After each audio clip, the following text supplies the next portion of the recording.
So hi everyone, I am Divyanshu. So in this video हम लोग बात करेंगे कि कैसे आपको इको पढ़ना है।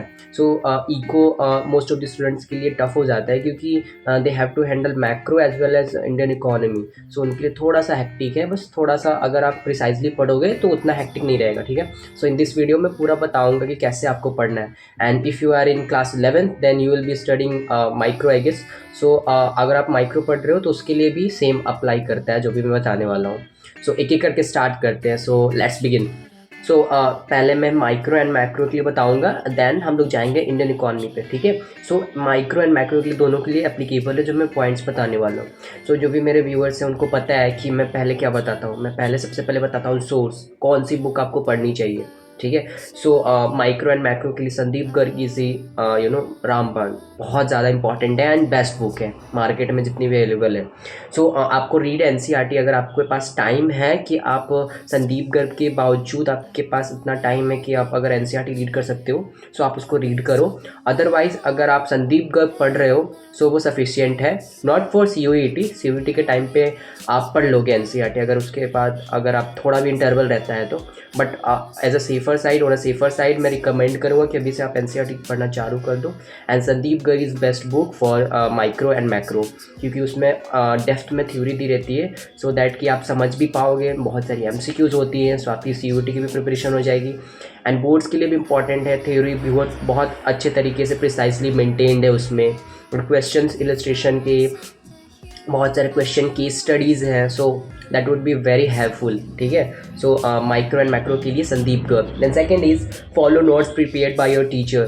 सो बहुत सारे लोग क्या होते हैं कि बहुत सारे नोट्स रिकमेंड करते हैं, बहुत सारे लोग फॉलो भी करते हैं कि ये भी पढ़ लो वो भी पढ़ लो, बट एट द एंड आपको एक ही नोट्स पे रिलाई करना है। अगर आप स्कूल में रेगुलरली जाते हो तो आपके टीचर जो होंगे, क्लास टीचर, वो नोट्स आपसे बनवाते ही होंगे या फिर वो ब्लैक बोर्ड पे पढ़ाते होंगे तो आप नोट्स प्रिपेयर करते ही होंगे। सो उनके नोट्स को फॉलो करो। दोबारा घर पे जाके नोट्स प्रिपेयर करना is a waste of time, कोई मतलब नहीं बनता, ठीक है। तो आप वही करो कि उनके नोट्स को प्रिपेयर करो। हाँ, अगर आप रेगुलर स्टूडेंट ना हो, जो डमी स्टूडेंट होते हैं जो स्कूल नहीं जाते हैं, तो कोई दिक्कत नहीं है, आप घर पे रहो। आपके पास तो सफिशिएंट टाइम होता है कि जो रेगुलर स्टूडेंट नहीं है वो आराम से घर पे बैठ के नोट्स प्रिपेयर करो। अगर आप नोट्स घर पे प्रिपेयर कर रहे हो तो थोड़ा अच्छे से ही कर लो। फ्लो चार्ट्स बनाओ, डायग्राम्स बनाओ, एग्जाम्पल्स बनाओ। एग्जाम्पल्स नहीं आ रहे हैं तो नेट से रिसर्च करके बनाओ, किसी तरीके से रिलेट करो अपने रियल लाइफ से, सो दैट कि आप जो वो कंसेप्ट है वो भूलो ना। सो इट इज़ वेरी इंपॉर्टेंट कि अगर आप स्कूल नहीं जा रहे हो तो उस टाइम को आप अच्छे से यूटिलाइज करो, ठीक है। So it's important. Then third point is practice diagrams as many as possible. Basically micro and macro दोनों में भर भर के डायग्राम्स है, ठीक है। और एग्जामिनर ना, अगर आप डायग्राम बनाते हो तो एग्जामिनर पे अलग ही इंप्रेशन पड़ता है। अगर आप किसी भी चीज़ को डायग्राम के थ्रू, फ्लो चार्ट्स के थ्रू अगर एक्सप्लेन कर रहे हो ना, सो उसका जो इफेक्ट पड़ता है एग्जामिनर पे ना, रेदर देन आप कितना ही अच्छा थ्योरी कर लो और उसको अंडरलाइन भी कर लो, अगर आपका एक चार्ट बना हुआ है सबसे सही जो आपको पूरे अच्छे तरीके से इलस्ट्रेट कर रहा है, तो उससे बढ़िया कोई चीज़ नहीं हो सकती है। सो अभी से ही डायग्राम प्रैक्टिस करो। जो भी 11th में है, जो माइक्रो पढ़ रहे हैं, सो वो उनको पता होगा कि माइक्रो आपने भी पढ़ी होगी 12th वाले, तो उनको पता होगा कि कितने सारे डायग्राम होते हैं और सबको याद रखना is a bit difficult task. So अभी से अगर आप प्रैक्टिस करना चालू करोगे तो बोर्ड्स के टाइम पे या फिर अगर आप 11th में हो तो आपके एग्जाम्स के टाइम में तो बहुत अच्छे से आपको याद हो जाएगा, टिप पे रहेगा आपके कि कैसे कैसे बनता है। एंड उसकी लेबलिंग भी कर देना, वो मत भूलना। लेबलिंग के साथ उसकी प्रैक्टिस करोगे तो that would be very helpful. So उसको साथ साथ प्रैक्टिस करना चालू कर दो, कुछ नहीं लगता, 10 मिनट में सारे डायग्राम्स हो जाएंगे। बस छोटा छोटा बना के बस लेबलिंग करते जाना, ठीक है, छोटा छोटा। इतना ज़्यादा नोट्स प्रिपेयर करने की ज़रूरत नहीं है, उसके लिए नोट्स आपने बना रखे। सो उसमें टाइम वेस्ट ना करो, छोटे छोटे बनाओ ताकि बस दिमाग में रहे कि हाँ अगर एमपीसी है तो ऐसे बनेगा, एलपीसी है तो ऐसे बनेगा। सो ऐसे बस दिमाग में रखो, बाकी कुछ नहीं। Then fourth thing is make formula sheets of micro and macro. So micro and macro में भी बहुत सारे फार्मूलाज हैं, जैसे नेशनल इनकम हो गया, तो बहुत सारे फार्मूलाज हैं। तो आपको वही है ना कि अकाउंट्स में भी मैंने बताया था कि आप ठीक है आप कर लोगे, बट एक बार आपके सीट में रहता है ना एक जगह, कंसाइज मैनर में। सो आपको रिवाइज करने में भी दिक्कत नहीं आती है। अगर मान लो आपको कल एग्ज़ाम देना है, ठीक है, आपके हाफ ईयरली एग्ज़ाम है, तो आप अगर आपको नोट्स में रिवाइज करना है तो आप ढूंढते फिरोगे कि कहाँ पे फार्मूला है, कहाँ पे फार्मूला है। एक जगह आप कंसाइजली रख दोगे तो इससे चैप्टर भी दिमाग में घूम जाता है कि हाँ इस चैप्टर में ये पढ़ा था, इस चैप्टर में ये पढ़ा था। तो सारे जो पॉइंट्स है ना वो भी रिमेंबर हो जाएंगे आपको, और आपकी फार्मूला शीट से फार्मूला तो होंगे ही। सो इट्स इंपॉर्टेंट कि आप फार्मूलाज बनाओ, both micro and macro. It's important, very important, और मैं बोलूँगा बहुत ज़्यादा इंपॉर्टेंट है, कर लो इसे। बस इंपॉर्टेंट मैं बहुत बार बोल गया, बट हाँ बहुत इंपॉर्टेंट तभी बोल रहा हूँ। And fifth one is solve all the numericals given in the book, you will not get time during exam time. So most of the case of the students में क्या होता है कि वो प्रोक्रेस्टिनेट करते हैं कि एग्ज़ाम टाइम में न्यूमेरिकल्स ज़्यादा प्रैक्टिस कर लूँगा, अभी से छोड़ देता हूँ। But it's not the case कि अगर आप अच्छा स्कोर करना चाहते हो तो, क्योंकि एग्ज़ाम टाइम में ऑलरेडी हमारे पे इतना प्रेशर रहता है कि प्री बोर्ड्स हैं, फिर प्रैक्टिकल्स होती हैं, उसके लिए प्रिपेयर करो, वाइवा है एंड ऑल, तो इतनी सारी चीज़ें हैंडल करना इज़ अ बिट डिफ़िकल्ट। और इन कॉलेज वो सेम चीज़ हम प्रॉब्लम फेस कर रहे हैं। बट हाँ वो कॉलेज की बात है, मैं बाद में बताऊंगा। बट हाँ द मेन कंटेक्स्ट इज़ कि अगर आप अभी से प्रिपेयर करके चलोगे तो that would be very helpful. ठीक है, अभी से आप सारे न्यूमेरिकल्स करो, कुछ भी छोड़ो नहीं। ऐसा रिग्रेट नहीं होना चाहिए कि हाँ भाई प्रिपरेशन करने के बाद जो भी आ रहा है रिजल्ट्स इट्स ओके, बट हाँ प्रिपरेशन में कमी नहीं होनी चाहिए। आप अच्छे से प्रिपेयर करो, जो भी न्यूमेरिकल आते हैं, जो भी क्वेश्चन आते हैं, नेट पे आते हैं, कुछ भी आते हैं, बस क्वेश्चन है ना मुझे सॉल्व करना है, मेरे सिलेबस में है ना, बस सॉल्व करना है। बस ये माइंडसेट होना चाहिए कि मुझे कैसे भी करके सॉल्व करना है इस क्वेश्चन को। ठीक है, सारे क्वेश्चन सॉल्व करो, बहुत चलेगा। और प्रैक्टिस जितनी होगी ना, मैं सच बता रहा हूँ, 3-3 घंटे का पेपर 2-2 घंटे में हो जाता है अगर आपकी प्रैक्टिस उस तरीके से है। लिटरली बता रहा हूँ। और सैम्पल पेपर तो करोगे ही आप, तो उससे और प्रैक्टिस हो जाएगी। सो न्यूमेरिकल प्रैक्टिस करो। ठीक है, so we are going to cover eco, Indian eco part, right. So उसका फर्स्ट पॉइंट है, उसके लिए भी Sandeep Garg is the best, read it thoroughly and do highlights important keywords. So मैं रिकमेंड हमेशा करता हूँ जो भी मेरे से पूछता है कि इंडियन इको में नोट्स बनाना is a waste of time. Totally short notes बनाओ अगर बनाना है तो, लेकिन बाकी आप पूरा जो एक्सटेंसिव नोट्स होता है ना वो बनाना is a waste of time. Class में अगर आपके टीचर करवाते हैं तो आप कर लो, उसमें कोई दिक्कत नहीं है, बट एक्सटेंसिव ना बनाओ। मैंने भी वैसे ही करा था।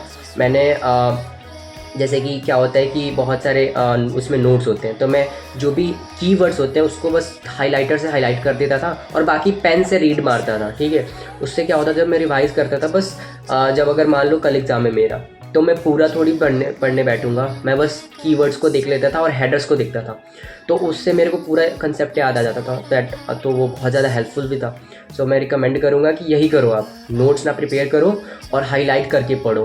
हाईलाइटर यूज़ करो डिफरेंट, मेरे पास भी है 3 हाइलाइटर, तो it's not for flex, but हाँ अगर आप हाइलाइटर यूज़ करोगे तो आपको भी पढ़ने में मज़ा आएगा। एंड अगर आप पढ़ाई को थोड़ा एंजॉय तरीके से करोगे, मेक इट फन, तो ज़्यादा मज़ा आता है रेदर देन कि आप उसको बस एक बोरिंग तरीके से पढ़ रहे हो। So make it attractive. ठीक है, सो किसी भी चीज़ को आपको करना है तो make it attractive, make it easy. तो उसके लिए आपको make it satisfied as well.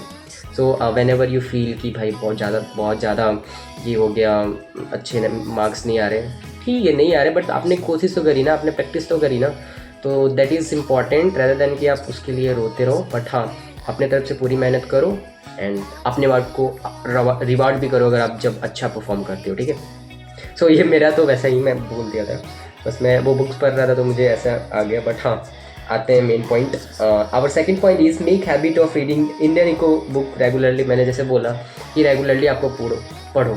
Like Indian eco book जो क्या है वो थ्योरी बेस्ड है। ठीक है, तो आपको उसमें थ्योरी में सब्जेक्ट में यही होता है कि आपको ज़्यादा से ज़्यादा रिवाइज करना पड़ता है। अगर आप उसको प्रैक्टिकल सब्जेक्ट से करोगे रिलेट तो फिर वो आपके लिए दिक्कत हो जाएगा।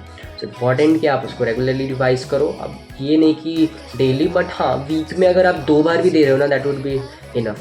सो it is a theory based subject, it requires learning. या by reading it again you will be able to learn it easily. Just try to understand and learn head points. तो जैसा मैंने बोला, हेड पॉइंट्स अगर आपके mind में है और उसके बाद कंटेंट आप अंदर अगर खुद से भी बनाकर लिखते हो तो टीचर को उतना प्रभाव नहीं पड़ता, वो हेडर्स देखते हैं बस। और अगर आपको कंटेक्स्ट पता है तो आप अपनी लैंग्वेज में लिख दो, क्या दिक्कत है, बस हेडर सही होने चाहिए। That is the key. make all the list of dates, events, policy, just go through on a daily basis. Often CBSE doesn't ask of policy and events. So हाँ, ये चीज़ मैंने अपने नोट्स में ये लिखा है कि ऑफन जो CBSE का पैटर्न जो है ना थोड़ा चेंज हो रहा है।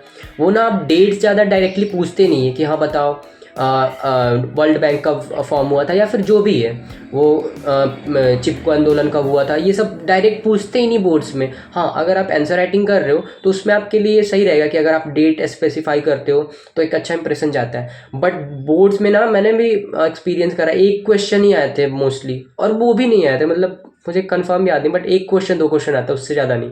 तो ये नहीं कि आप रटे जा रहे हो, मतलब ठीक है कोशिश करो जितना हो सकता है, बट पूरी ऐसा मत करना कि पूरा रटे जा रहा हो, क्योंकि बोर्ड्स पूछता ही नहीं है। वो बोर्ड्स का पैटर्न ही चेंज हो गया है, वो एनालिटिकल क्वेश्चन पूछता है rather देन कि वो रट्टाफिकेशन वाले क्वेश्चन नहीं पूछता। And at the end fourth point he simple कि जितना ज़्यादा हो सकता है टेस्ट दो। लाइक मैंने भी बहुत सारे टेस्ट दिए हुए हैं, सो टेस्ट देना इज़ इम्पॉर्टेंट, क्योंकि टेस्ट से हम लोग डरते भी हैं कि भाई क्या होगा, बट उससे जितनी प्रैक्टिस और इम्प्रूवमेंट होती है मुझे नहीं लगता किसी और चीज़ से हो सकती है। आप कितना भी पढ़ लो, वही है ना कि आप कितना भी प्रैक्टिस कर लो, अगर आप उसको एग्जीक्यूट नहीं कर रहे हो पेपर में, तो आप बोर्ड पेपर में भी एग्जीक्यूट नहीं कर पाओगे। सो डरो मत, गलती होती है, 20 में 10 मार्क्स आ रहे हैं, इट्स ओके। आपने मेहनत करी, थोड़ी और मेहनत करो, बोर्ड्स में आते आते वो 19 और 20 में से 20 कब हो जाती है वो मुझे खुद नहीं पता चला, तो आपको भी नहीं पता चला, बट पता चलेगा। सो इट्स इम्पॉर्टेंट कि आप मेहनत करते जाओ एंड हो जाएगा। सो साइनिंग ऑफ, मिलते हैं नेक्स्ट वीडियो में, बाय।